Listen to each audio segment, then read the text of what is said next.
Thank you, Mr Speaker.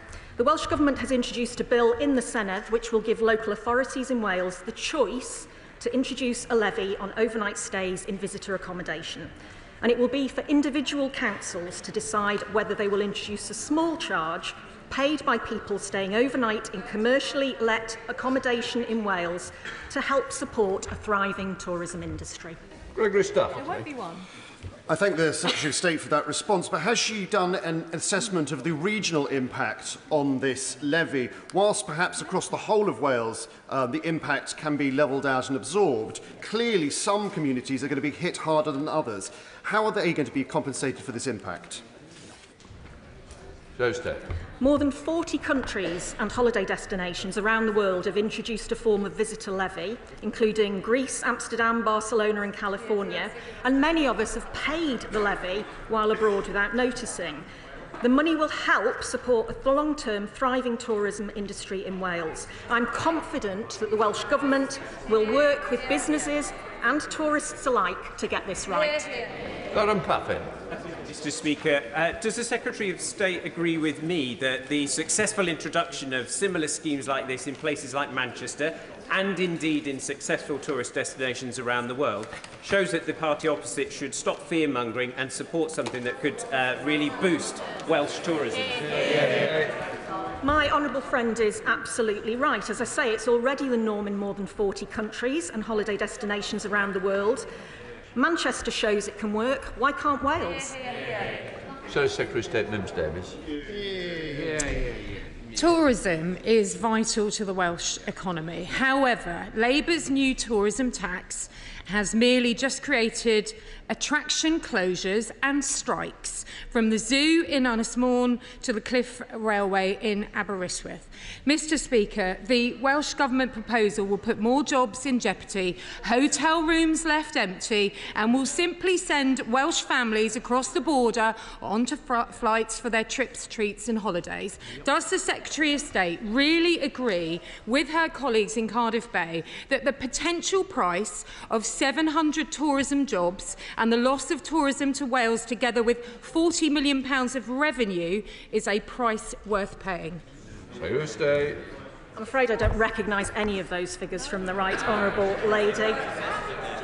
As I say, in Manchester, a similar scheme has been introduced, been highly successful, and has raised £2.8 million in just 1 year. She should be more ambitious for Wales.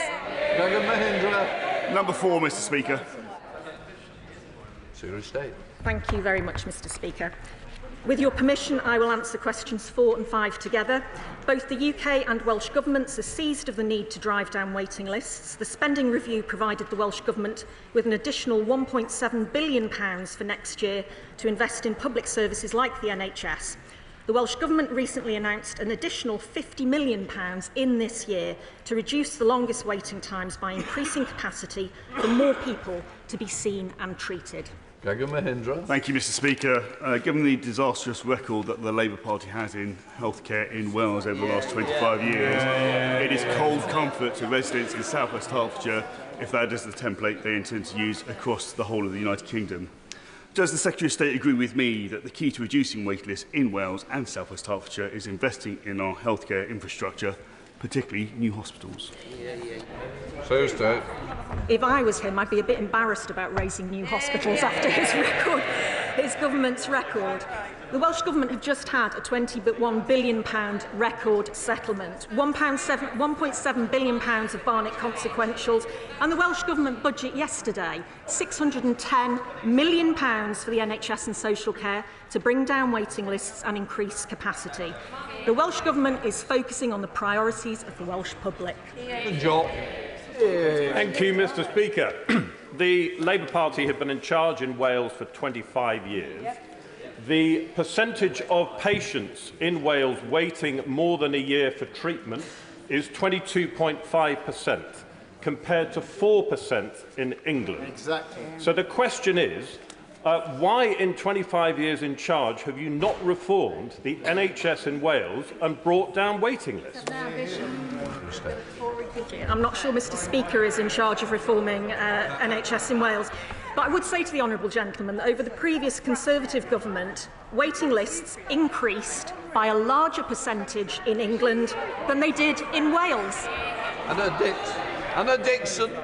Mr. Speaker, and as the Minister has just said, it was under the last Prime Minister that waiting lists increased faster in England than in Wales. So does the Minister agree and the Secretary of State agree with me that recent budget announcements by both the UK and Welsh Government demonstrate that both governments understand the importance of fixing our NHS and delivering for the people of the whole United Kingdom? Secretary of State.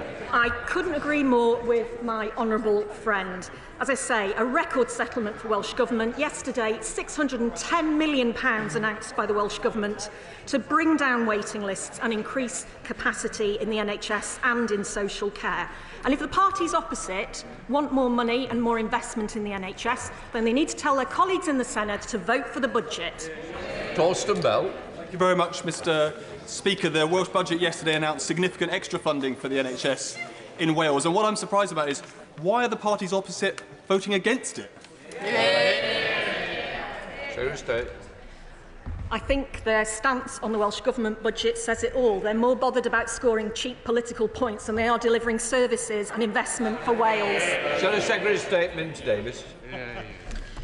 The NHS in Wales is broken. Under Labour, waits continue and no family, it seems, doesn't have somebody waiting in an ever-growing queue, the highest on record. 1 in 4 of the Welsh population are on a waiting list. In September, Mr. Speaker, that was 801,000 people who are in need of treatment. If you have lost your winter fuel allowance, along with any hope of seeing a GP, a consultant, getting social care, does the Secretary of State, what does the Secretary of State really have to say and do to reassure older people that the Labour government here and in the Senate really have the ability to tackle this disgrace of a backlog? Secretary of State. I would say to the honourable lady that the Welsh Government and the UK Government are looking after pensioners in Wales. Our decision about winter fuel payments was a tough decision, but the right decision, given the economic inheritance from her party. We are focused on delivering funding and support to the people who need it most. There's already been a 152% increase in pension credit claims since July's announcement. And those people who get the winter fuel payment will get an extra £1,900 a year on average in pension credit. Liberal Democrat spokesperson David Chamwick. Thank you, Mr. Speaker. Residents in rural Powys are suffering as a consequence of delays to ambulances turning up, or in some cases, those ambulances not turning up at all. One example, recently, the family of a stroke victim in my constituency had to drive their paralysed and vomiting mother in a car to a hospital in Hereford after being told there would be a 4 to 7 hour wait for an ambulance. And that was after they'd already been waiting 2 hours for an ambulance to arrive. Shockingly, that's not an isolated case and is an experience that many people across rural Wales can relate to. Can the Secretary of State tell me what action she's taking to reassure my constituents that an ambulance will turn up in their hour of need? Secretary of State. Can I say to the honourable gentleman, I'm very sorry to hear about the experience of his constituent. Yesterday, the Welsh Government announced £610 million additional funding for the Welsh NHS and for social care.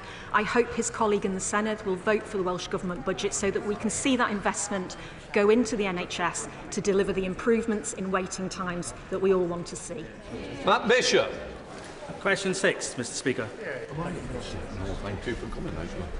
Who's doing it? Minister.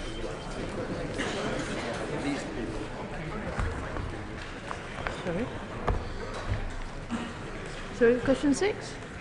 Yes, question 6, okay.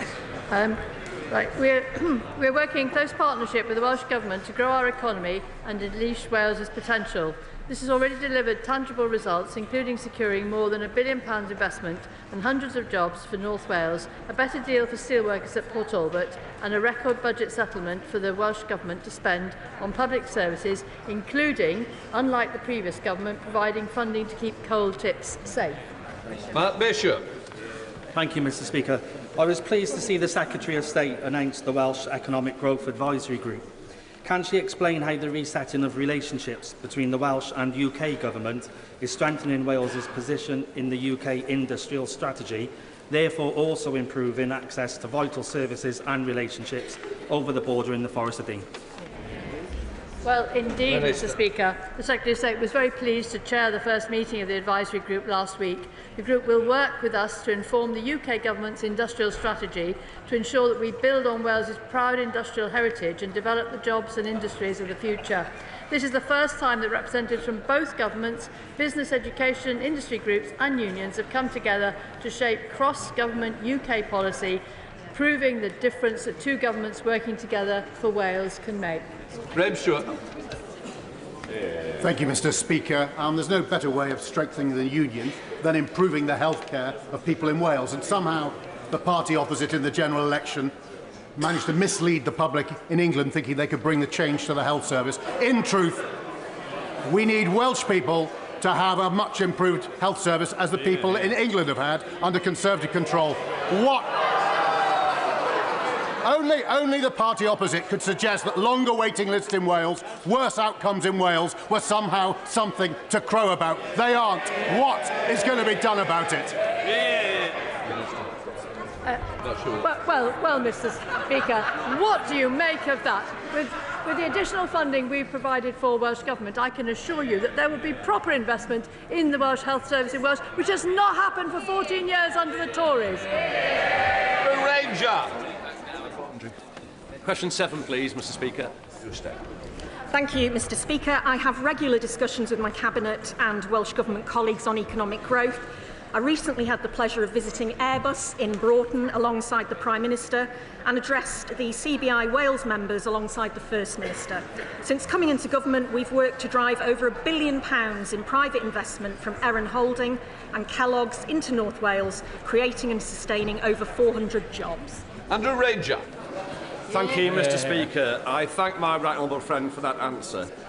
Cross-border cooperation and investment between North Wales and the Mersey-Dee region of North West England is essential to maximising growth on both sides of the border.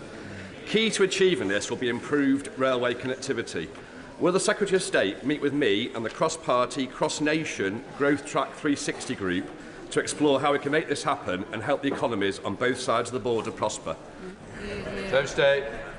I know the key role that good cross-border transport plays in strengthening economic and social ties across North Wales and the North West of England. I was pleased to join the Welsh Government Transport Cabinet Secretary at Flint and Chester stations recently to announce an increase of rail capacity by 40%, with 50% more timetabled services on the North Wales main line. And I would be delighted to meet with my honourable friend with Mersey-Dee and Growth Track 360. Colin Lockhart.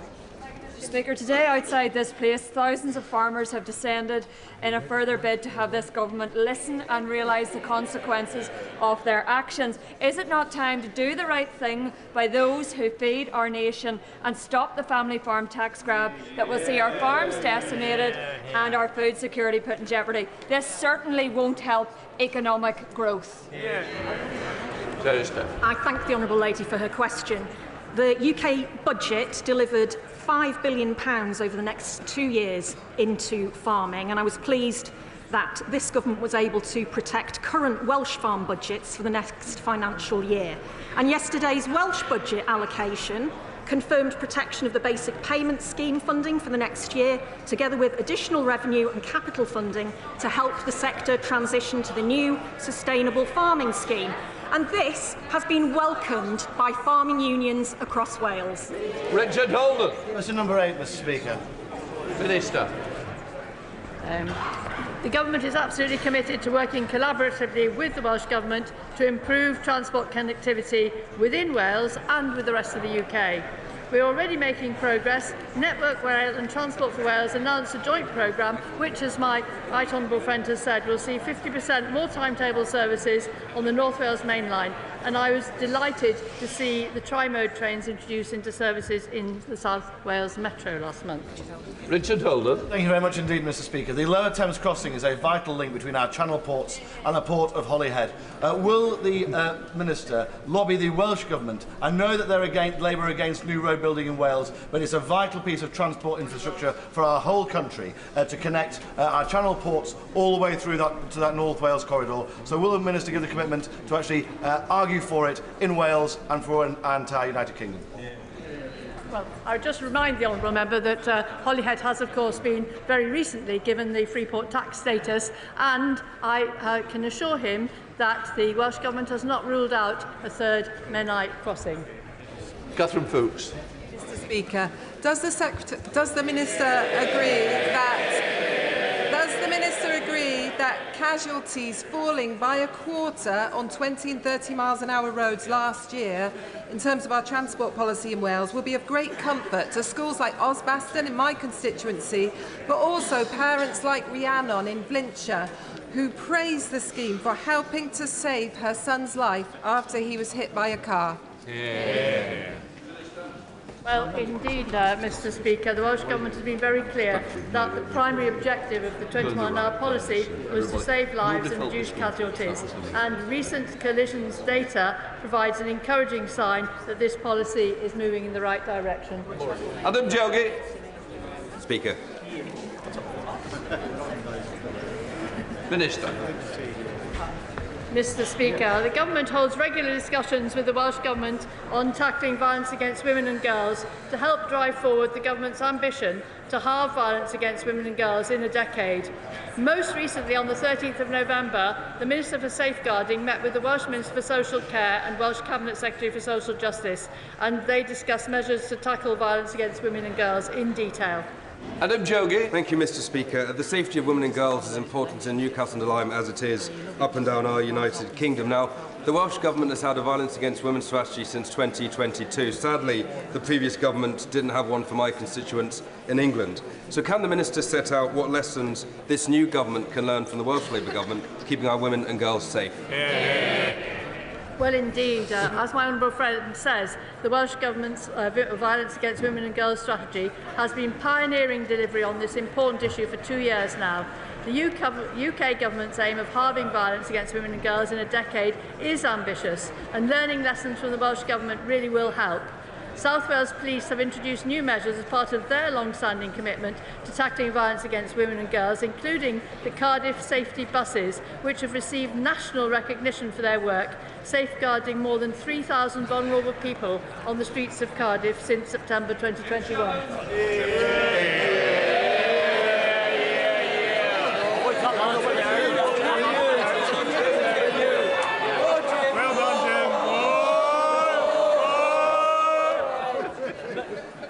Say, do you always deliberately save the last question before PMQ? It's up to you, Mr. Speaker. You always call me a very kind. Thank you very much. Obviously, when it comes to tackling violence against women and girls, it can all be done regionally. But is it not time, Mr. Speaker, that this is done on a national level, where England, Scotland, Wales and Northern Ireland work together to deal with the issue of violence against women and girls? Thanks so much. Yeah. Thank you. Minister. Well, absolutely, Mr. Speaker. That's why it is absolutely central to our manifesto, with commitments that will take in the whole of the UK, particularly commitments from the Home Office and policing, and in legislation that we intend to bring forward. We now start with questions to Prime Minister Andy MacDonald. Number one, Mr. Speaker.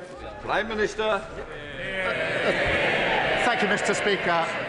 Can I start by welcoming the fall of Assad? The people of Syria suffered for far too long under his brutal regime. Mr. Speaker, what comes next is far from certain. We've been talking to regional and global allies to ensure that it is a political solution that protects civilians and minorities and absolutely rejects terrorism and violence. Mr. Speaker, this morning I had meetings with ministerial colleagues and others. In addition to my duties in this House, I shall have further such meetings later on today. Thank you, Mr. Speaker. May I associate myself with the remarks of the Prime Minister in welcoming the fall of Assad and the hope now for the Syrian people. Mr. Speaker, since it returned to Labour control under Mayor Chris Cook, Middlesbrough Council has not only been taken out of government intervention in terms of children's services and a best value notice, but is also on track to becoming financially stable. I know the Prime Minister will want to join me in congratulating Mayor Cook and the Council on its recent successes. But after 14 years of Conservative austerity, can the Prime Minister confirm that the spending review will not simply end, but will unwind austerity and provide the resources councils need to properly serve our communities? Prime Minister. Well, I join him in paying tribute to the Mayor and all local representatives across the country who do a fantastic job even when funding was cut to the bone under the last 14 years of the Tory government. Mr Speaker, we're boosting local government funding by £4 billion,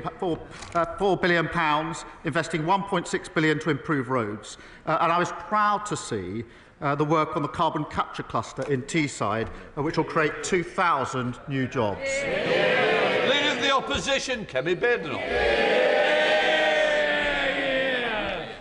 Mr Speaker, last week the Prime Minister didn't seem to want to talk about appointing fraudsters to his cabinet. In fact, he seemed to want to talk about immigration. So let's talk about immigration. He has relaunched yet again. Many new targets, 6 milestones, 5 missions. But why was cutting immigration not a priority? Speaker, I'm glad she now wants to talk about immigration. Last week she said she didn't, and for good reason. Because the previous government presided over record high levels of immigration. The figures just a few weeks ago, nearly 1 million on net migration. That is unprecedented. A one-nation experiment in open borders under the last government. And she was the champion. She stood up and praised the then Tory Home Secretary for listening to her on removing caps on migration visas. So she was applauding it. Now she's furious about what she was campaigning for. We will drive it down. We will drive down lawful migration. We'll drive down illegal migration. Mr Speaker, he talks about open borders. He was the one campaigning for free movement. I was in this House asking for a lift on skilled migration. He was there supporting all of the people who should not have been in this country. He wanted us to relax immigration. But as he's so keen to talk about the past, let's look at his record. 4 years ago, the Prime Minister signed a letter demanding that foreign criminals be allowed to stay in Britain. Dozens of Labour and Liberal Democrat MPs repeatedly signed these letters insisting that rapists and murderers be allowed to stay here. One of those criminals, Ernesto Elliott, had 17 convictions, including for knife crime. After his deportation was blocked, Elliott went on to murder someone. He was able to stay here and murder because people like this man campaigned against deporting criminals. Will he apologise for signing these letters? Mr Speaker, I'd firstly remind her that when we're in the number now, under their watch, of migrants coming to this country, nearly 1 million, is over 4 times the number when we're in the EU. They lost control of the borders. And the particular example she puts to me is an example of failure under her government to take the necessary measures to keep our country safe. Mr Speaker, this is a ludicrous assertion. He is the one who was repeatedly signing letters. He even asked us to pause all deportations. He doesn't want to talk about his past, Mr Speaker, but that letter is just the tip of the iceberg. There is more. The Prime Minister actually complained that the immigration system was working to deter migrants rather than provide support. He said, and I quote, that he was proud to have served as Jeremy's shadow immigration minister. He boasted that he took the last Labour government to court for cutting benefits for asylum seekers. He said he would never set a target-based approach to immigration. He wants to talk about immigration. Let's talk about his record. We can talk about it all day. I have committed... Mr.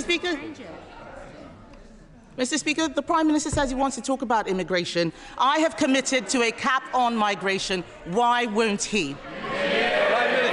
Mr. Speaker, She talks about my record. For 5 years, I was the chief prosecutor, prosecuting people who went to prison, many of whom were then deported. So while she's talking, I was actually doing the hard yards of convicting those that should be in prison.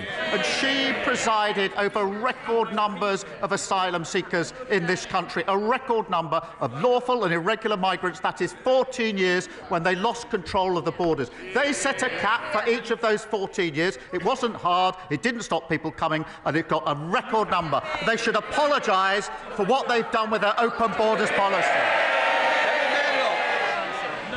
Mr. Speaker, he did not answer a single... Do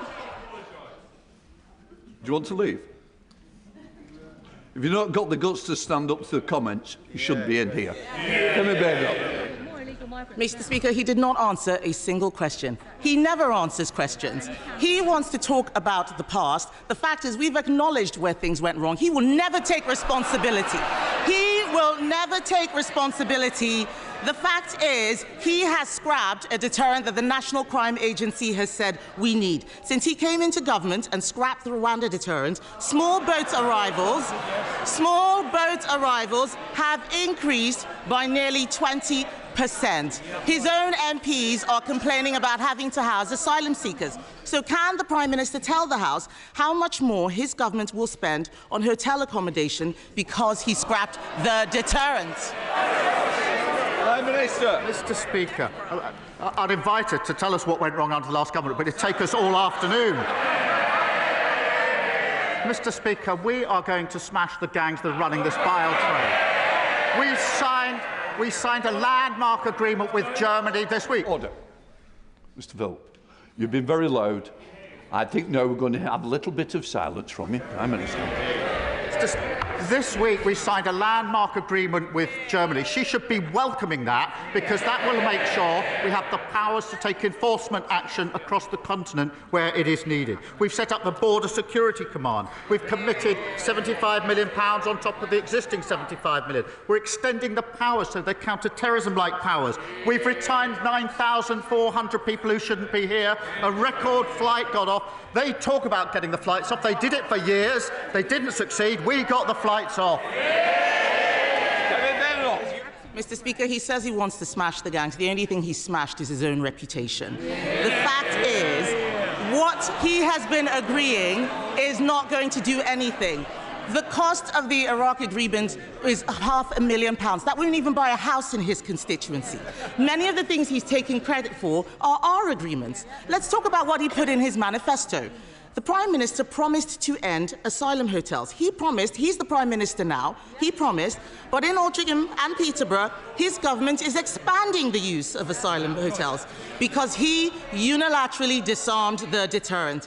In fact, Mr. Speaker, a man who arrived by small boat told Sky News he was happy Labour were in power. That man said the Conservatives, and I quote, wanted to deport us, but Labour are making the procedure easier for us. He's right, isn't he? Prime Minister. Mr. Speaker, I really thought she should welcome the Iraq deal. Anybody who wants to deal with this vile trade would have welcomed it. She should also welcome the German deal that we did this week. Many of the boats that are finding their way to the Channel are coming through Germany. That is well documented. There's been a difficulty in taking enforcement action, which if she spent more time researching that than her terrible jokes, she would know about. And we have signed an agreement to smash and take enforcement action in Germany to stop those boats getting to the coast. That is effective action. She should welcome it. It's really good news. All law enforcement think it's a good thing. Why does she think it's a bad thing? Because the numbers are going up, Mr. Speaker, under his watch.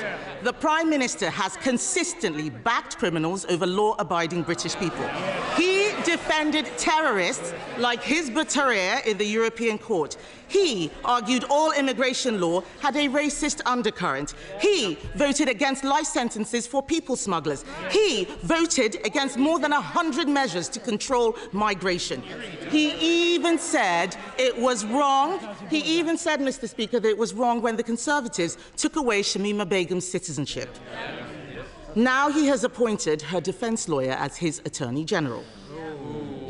Mr. Speaker, events in Syria mean we may see more small boat arrivals. For once, will he take the side of the British people and strip citizenship from jihadi terrorists and supporters of Assad who want to come back and destroy this country? Prime Minister. Mr. Speaker, I was Director of Public Prosecution for 5 years. Unlike anyone on their benches, I was prosecuting for 5 years hundreds of thousands of criminals. That includes huge terrorist gangs, rapists. I was working for 3 of those 5 years with the then Home Secretary Theresa May, who commended the work that I did at the end of those 5 years. So for her to stand there and say, I haven't done anything in law enforcement, I dedicated 5 years of my life to law enforcement, locking up criminals, which is more than she can say. And it would be easier to take the opposition seriously if they actually got serious. Not a slither of remorse, not a hint of contrition. It's like the arsonist complaining about the people who are trying to put the fire out. And all they do is come every week with more and more complaints. Just wait till they get their hands on the people that created the mess that we are clearing up. We're fixing the economy, we're ending their open borders policy, we're taking down the waiting list. That's what people voted for. We're delivering it. No law. Mr. Speaker, since in the last couple of months, since I spoke to the Prime Minister here about the need for social and industrial investment in Cornwall, we've had a fresh tranche of shared prosperity funding, a huge boost to international interest in our most cleanest energy industries, and we've had a roadmap to greater political autonomy that reflects Cornwall's unique national identity. Will the PM join his minister on that visit in the spring to meet with the industry firsthand and spell out a roadmap for Cornwall to helping Britain become a clean energy superpower? Prime Minister. Mr. Speaker, I thank my honourable friend. He's a champion of the extraordinary potential of Cornwall, particularly in our transition to clean power by 2030. Next week we'll publish our English devolution white paper, setting out our ambitions to move power from Westminster into every part of England, including Cornwall. And I know he and his colleagues are meeting the Deputy Prime Minister to discuss this next week. Leader of the Liberal Democrats, Sir Ed Davey. Thank you, Mr. Speaker. While Syrians are rejoicing at the overthrow of the brutal Assad regime, many people there and around the world are worried about what comes next, as the Prime Minister indeed said, with the threats of extremism, ISIS terrorism and unsecured chemical weapons.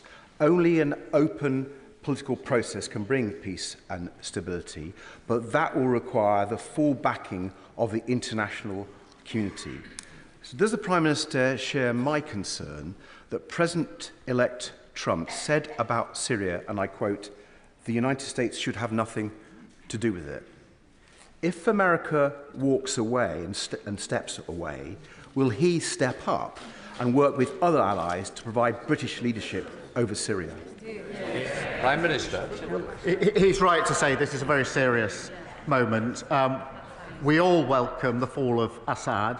I hope this can be a turning point for Syria, a much-needed turning point, but that is by no means guaranteed, and that is why we've been speaking intently and intensely with our allies in the region across the globe about how we ensure that this is peaceful, it is political, and it's a rejection of terrorism and violence. This could be a turning point, but in the past we've always thought that what comes next is necessarily better. That hasn't turned out to be the case, and that's why we're working so hard on this and showing the leadership that he and the House would expect from this government. Sir Ed Davey. Can I thank the Prime Minister for that reply, and I hope we can continue to work on a cross-party basis to do Britain's role in securing peace and stability in the Middle East. But moving on to another subject, Mr. Speaker, British farmers are the best in the world. Yeah. They are the best in the world because of our tradition of family farms, where from generation to generation a commitment to high-quality food, to our precious environment, animal welfare, is passed down. But family farms were let down badly by the last Conservative government, with their botched transition to new payment schemes and their unfair trade deals with Australia and New Zealand that have undercut British farmers. Now, many family farms feel the government's budget will be the final blow. So will the Prime Minister change course and recognise the vital role that British family farms play?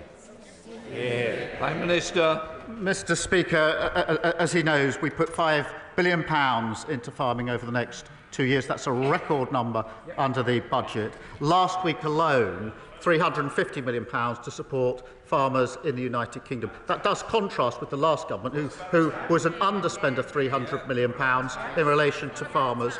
In relation to inheritance tax, as he knows, in a typical family case, the threshold is £3 million, and therefore the vast majority of farmers will be unaffected, despite the fear-mongering of the party opposite. Bill Brittle. Mr. Speaker, places of worship are vitally important, not just for practising one's faith, but also for local heritage. The government's Places of Worship grant scheme currently provides much-needed tax relief for religious buildings in need of renovation, but is scheduled to end next year. What assurances can the Prime Minister provide my constituents that the government will continue to support restoring our much-cherished places of worship, such as Holy Trinity Church in Horwich? Prime Minister. I thank you for that question and recognise the important roles that these buildings play at the heart of communities, particularly, Mr. Speaker, at a time like Christmas. There are a wide range of funds available for maintenance and restoration, including the National Lottery Heritage Fund's Places of Worship scheme. Details will be confirmed in the usual way by departments at the spending review. Mr. Speaker, last week my neighbours Omar and Delma Al-Shishkaki, who serve South Belfast as a doctor and a classroom assistant, received the news that they have been dreading. Dalal's mother and brother were among 23 Gazans killed in their tent by an Israeli airstrike in the so-called humanitarian zone of Al-Mawasi, and other family members are fighting for their lives in a barely functioning health system. Prime Minister, the crisis in Gaza is getting worse and not better. None of us in this chamber can end their nightmare, but we can do more. This government have rightly used every tool at their disposal, sanctions on arms and trade and officials against Putin's Russia.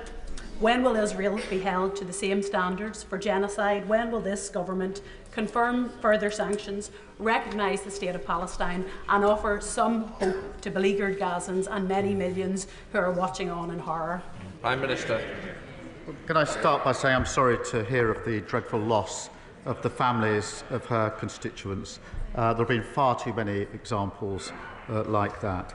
I was pleased to see that there's now a ceasefire in Lebanon. We desperately need that now in Gaza, something we've been pressing for some time. There's intense talks going on to that end at the moment, as she knows. That would provide the space for the hostages to be allowed out. They've been there for a very, very long time. Desperately needed aid to go in at speed and at scale, but also opens the potential for the pathway to the two-state solution, which I believe is the only peaceful way to resolve this ongoing conflict. Katrina Murray. Thank you, Mr. Speaker. My constituents in the east of Kirkintilly are experiencing a housing emergency. Not enough houses for families or for those fleeing domestic abuse, and what houses there are in drastic need of repair. Does the Prime Minister agree with me that the Scottish Government should be prioritising repairing this housing emergency, but also the funding of local authorities to address this crisis of their own making? Prime Minister. Well, I'm grateful to her for raising this, because in Scotland, house building has ground to a halt. Homelessness is at record numbers. Children in temporary accommodation, record numbers. And at this budget, it was the biggest settlement for Scotland since devolution. So they've got the powers, they've got the money. What they haven't got is any more excuses. Thank you, Mr. Speaker. The people of Thornbury have been promised a new health facility for more than 20 years, but have seen every proposal fall by the wayside. That's why it was a great relief to residents when the Health Minister confirmed to me in writing that the funding to rebuild the centre would be made available. However, we are still months away from seeing the final plans signed off, never mind having spades in the ground. So what reassurances can the Prime Minister give me and my constituents that this isn't just another hollow promise, and that the proposals will be approved swiftly once they hit the Health Secretary's desk? Well, I'm grateful to her for raising that, and it's obviously a cause of concern for her constituents. and we are determined to fix the broken NHS that we inherited from the party opposite. We've set out our targets in the Plan for Change last week. As she knows, the Department for Health, NHS England and Local Care Board are working together to deliver for patients in her constituency. It is important, as she'll appreciate, that we go through the proper business case as part of this rebuild. But what I can make sure is she gets a meeting with the relevant minister to be updated on behalf of her constituents. Peter Lamb. Thank you, Mr. Speaker. Following years of real terms cuts to their funding, St Catherine's Hospice, serving my constituency of Crawley, has recently made a number of redundancies. Palliative care is hugely important to our communities, and I pay tribute to them for their work. Can the Prime Minister join me in thanking the work of St Catherine's and outline how the Government will look to support palliative care moving forwards? Prime Minister. I will join him in that and recognise the vital role that hospices play in providing support to people at the end of their life and understand the challenges that they face. Most hospices receive funding by providing NHS services, and funding will be set out in the usual way. Thank you. Jerome Mayu. Mr. Speaker, losing a farm is not like losing any other business. It can't come back. Now, those are the words of the Prime Minister, those that he said to the NFU in order to get their votes. So can the Prime Minister understand why farmers in Broadland and Falkland and around the country now think that his administration is duplicitous?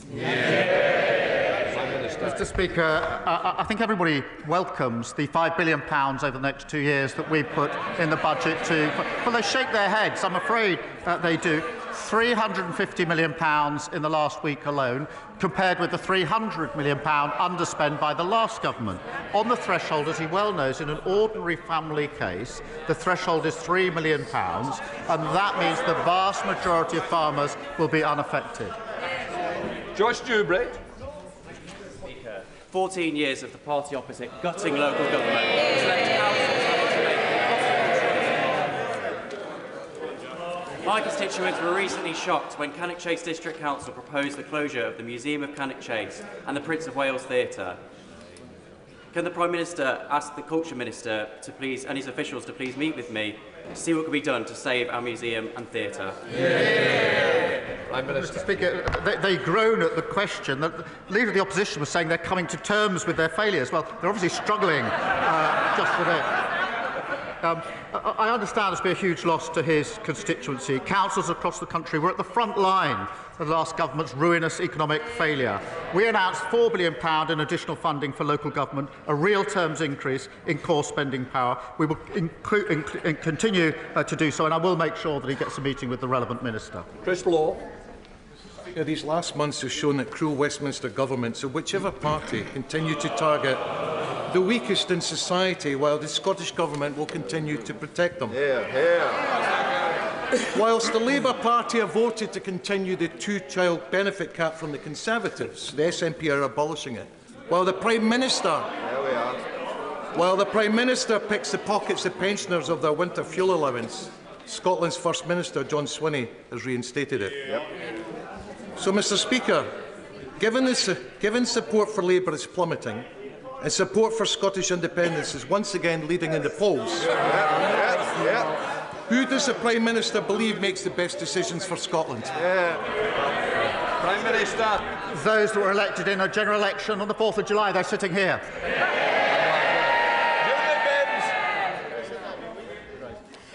In centuries past, the three rivers that converge on the centre of Carlisle have made the city highly defendable against invading armies. However, in 1985, 2005 and 2015, those same rivers overpowered the city, leaving thousands devastated by flooding. What assurances can the Prime Minister give my constituents that the flood defences that the Conservatives promised but failed to deliver will be completed under this government? Can I start by wishing her a happy birthday? She raises a really important matter for her constituents who faced appalling flooding too many times, and the last government left our defences in a state of absolute disrepair. Mr Speaker, we're investing £2.4 million this year, and the Environment Agency are currently studying options to improve protection in Carlisle. I'll make sure she gets a meeting to discuss the specific options. Becca Paul. Thank you, Mr Speaker. In recent weeks, the former head of MI6, Sir Richard Dearlove, has warned that conflict between Russia and the West is no longer coming, it has already come. With Russia poised to spend more than 6% of its GDP on its military next year, the time for reviews and roadmaps is over.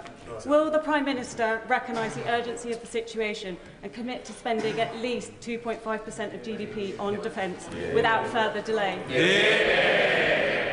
Well, Mr Speaker, she's right about the importance of national security, particularly at the moment. At the budget, we delivered £2.9 billion increase in the MOD budget.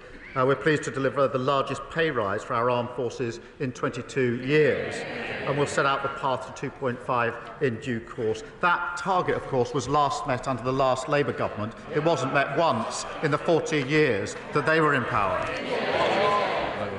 Right, McNally. Mr Speaker, in October 2023, my constituent Mark Somerville received the shattering news that at 43 he had motor neuron disease. Since then, he has set up the Mark Somerville Foundation and is doing incredible work to raise awareness of the condition.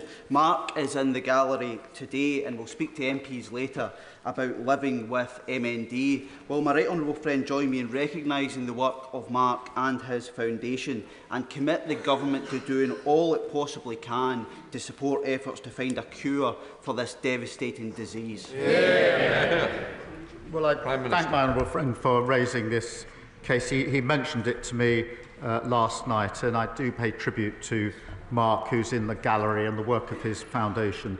This diagnosis can so obviously be absolutely devastating, and it's testament, if I may say so, to his bravery and compassion that he is raising awareness of the condition. I think many of us would question whether we're capable of doing what he's doing, given the diagnosis that he's had. Last week, of course, Mr Speaker, I paid tribute to the inspirational Kevin Sinfield, another incredible champion. And I say to both of them, all those campaigning, we stand with you in this fight. Sir Ian Duncan-Smith. Mr Deputy Speaker, the Ron Cornelius has been detained in Dubai for 17 years. His property was seized in what is a very unjudicial process. The Prime Minister has been to UAE. I want to ask the Prime Minister whether, when he went there, did he now demand that Ron Cornelius was freed, given that the United Nations came to the conclusion that his detention was arbitrary and in violation of international law, and following that, would he now make Magnitsky sanctions deliverable on those who are responsible for this after he is released?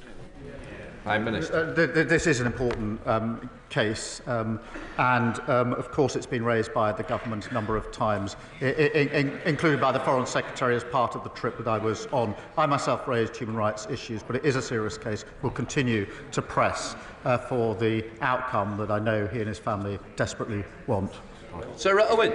Thank you, Mr Speaker. Stellantis could not have asked for more from the workers at the Luton plant. Like every generation of Vauxhall worker in Luton, they meet every target set. They make every innovation demanded of them. They never give up. Contrast this with Carlos Tavares, the CEO, who days after making the decision to threaten over 1,000 jobs in Luton, quit.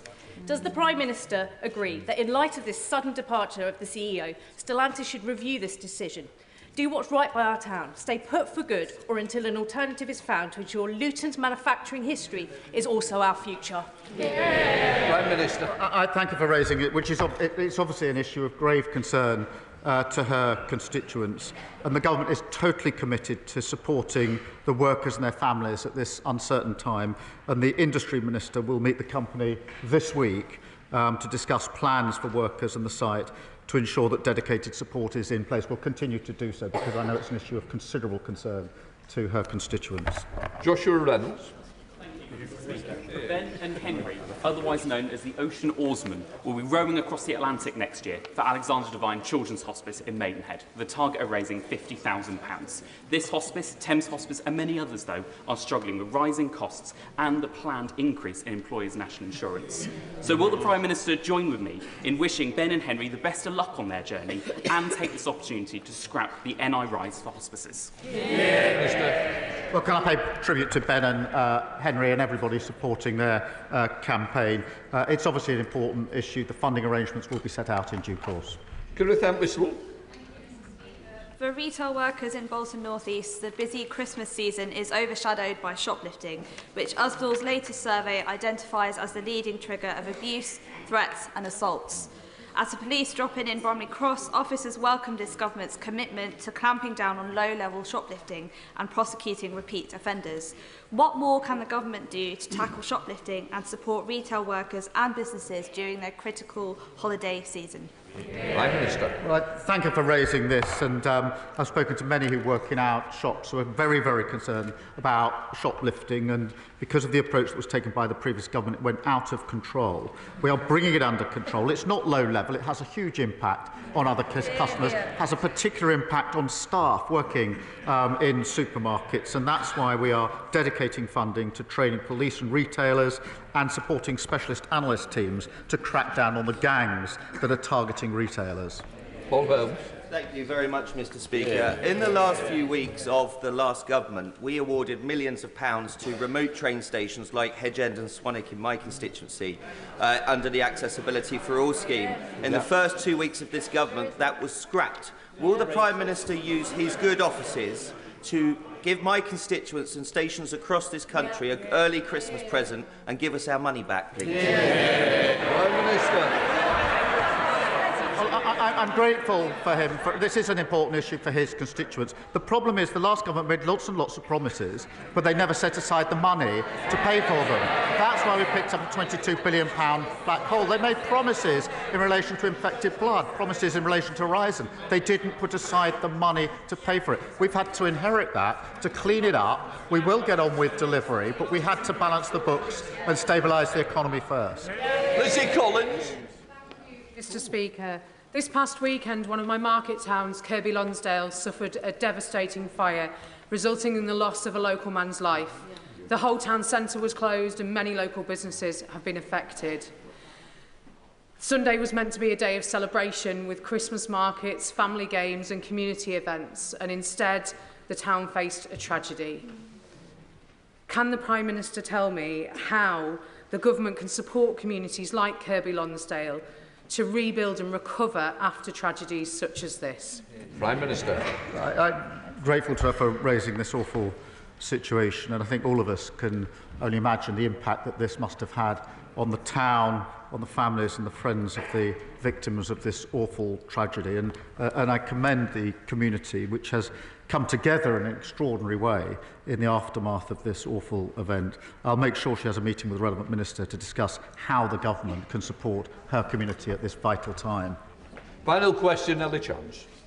Thank you, Mr. Speaker. This week I was contacted by my constituent Sally. She's a GP and she'd called 999 on Monday for a critically ill patient to try to get an ambulance, but couldn't because they were all stuck outside Hereford A&E waiting to unload their patients.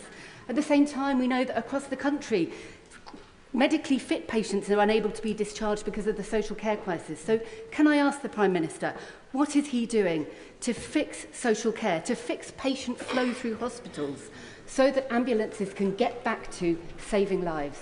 Well, I'm grateful to her for raising this case, and it's awful, an example that is all too common because of the fact that the last government broke the NHS, and she'll have seen the Lord Darcy report that we published on the state of the... They should be utterly ashamed of themselves in relation to what they did to our NHS. But she raises a really important point. That's why we put a record amount into the NHS in the budget, £25 billion. We've set out in our priorities what we need to do with the NHS. We'll work at pace on this as hard as we possibly can. She's right to raise it. They should hang their heads in shame. That completes Prime Minister's questions.